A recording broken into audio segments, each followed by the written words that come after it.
আজকে পিৎজা তৈরি করে নেব। 3 ধরনের ক্যাপসিকাম কেটে নিচ্ছি। খুব সহজেই বাসায় তৈরি করে নেওয়া যাবে পিৎজা। আমি নিজে হাতে চিজ বানিয়েছিলাম, সেই চিজ দিয়ে পিৎজা তৈরি করে নেব। এখন পিৎজার ডো তৈরি করে নিচ্ছি। 1 কাপ আটার মধ্যে 1 চা চামচ ইস্ট আর স্বাদ মতো লবণ, পানি আর গুঁড়া দুধ মিশিয়ে নিচ্ছি। 1 চামচ পরিমাণ তেল। মাখানো হয়ে গেলে তেল ব্রাশ করে ডো রেস্টে রেখে দেবো 1 ঘন্টার জন্য। এই 1 ঘন্টার মধ্যে ফুলে দ্বিগুণ হয়ে যাবে। এখন চিকেন রেডি করে নেব। দিয়ে দিয়েছি গোলমরিচের গুঁড়া, লেবুর রস আর স্বাদে ম্যাজিক মশলা, পেঁয়াজ রসুন আদা আর দিতে হবে সয়া সস। পেঁয়াজ ভেজে নিচ্ছি, এর মধ্যে চিকেনটা রেডি করে নেব। কড়াইয়ের মধ্যে চিকেন দিয়ে এখন ভেজে সিদ্ধ করে নেব। কিছুক্ষণ ধরে নাড়াচাড়া করে ভেজে নেব। তারপর সামান্য পরিমাণে পানি দিয়ে সিদ্ধ করে নিয়ে আবার ভাজা ভাজা করে নেব।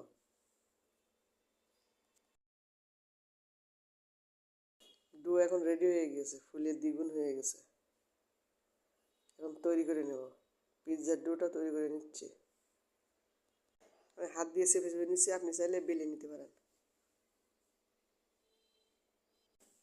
বেলেও আপনি করে নিতে পারবেন।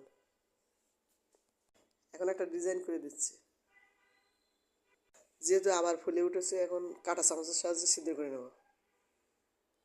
সিদ্ধ করা হয়ে গেলে এর মধ্যে আমি সব উপকরণ দিয়ে দেবো। সিদ্ধ করা হয়ে গিয়েছে।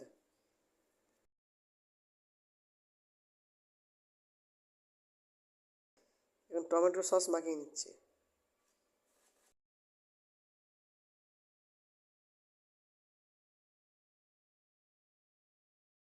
এখন দিয়ে দেবো বারবিকিউ সস।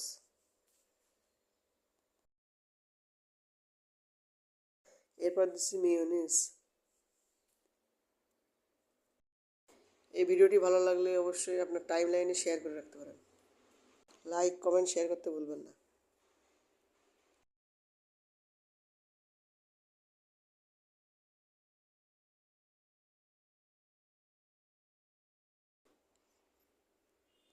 এখন এর মধ্যে দিয়ে দিচ্ছি সব ধরনের ক্যাপসিকাম।